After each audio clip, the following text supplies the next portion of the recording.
Joining us to discuss is U.S. Chamber of Commerce CEO Suzanne Clark. Suzanne, what a letter. The barrage of rulemaking there, unprecedented and merits the close scrutiny of Congress. In what department do you think they're over their skis? Well, thanks for the question and for having me this morning. It's such an important topic. We really congratulate Chairman McHenry for holding this hearing and holding the SEC accountable. Chair Gensler has put forward twice as many rules in half the amount of time as his predecessor. The SEC climate disclosure proposal alone would be 2.5 times more expensive than all the rest of SEC disclosures combined. At this scale, it's important that Congress ask questions about the cost-benefit analysis, about the underlying process, about compliance with the Supreme Court major questions doctrine. And we're glad they're going to do just that.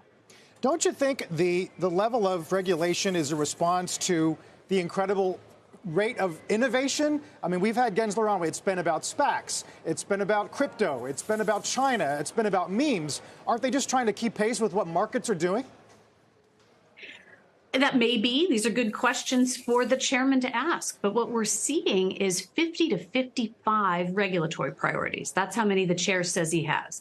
That's the same thing as having no priorities. So I think deciding what the economy really needs, what the American economic situation really needs, and having an appropriate role for this agency is a really important congressional oversight matter.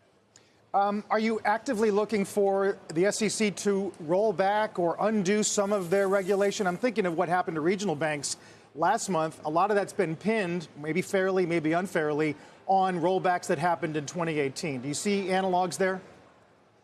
Well, I think that's two different questions, right? One, if you want to look at the regional banks, at least what I've read about it so far, it seems to be there were regulations in place. And I think the first question is, what was the role of the San Francisco Fed? Were they doing their job? Were the right regulations in place but not enforced before we decide that we need new ones? So that's one question. But I think the second question really is, what is the appropriate role for the SEC right now? And to answer your question, we do everything we can to work with Chair Gensler and his team. We submit comments, we have meetings, we do everything that we can to try to get the appropriate amount of regulation and smart regulation accomplished. And if that doesn't work, then we take them to court.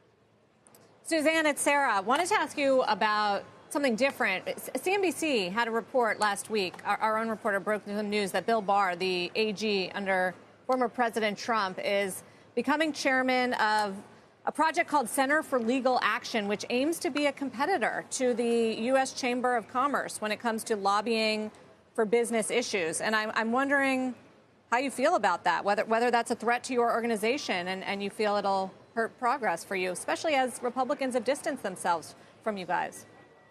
Oh, gosh, no. I think there are lots of people who have litigation centers and lots of people who lobby. We welcome any and all to this fight.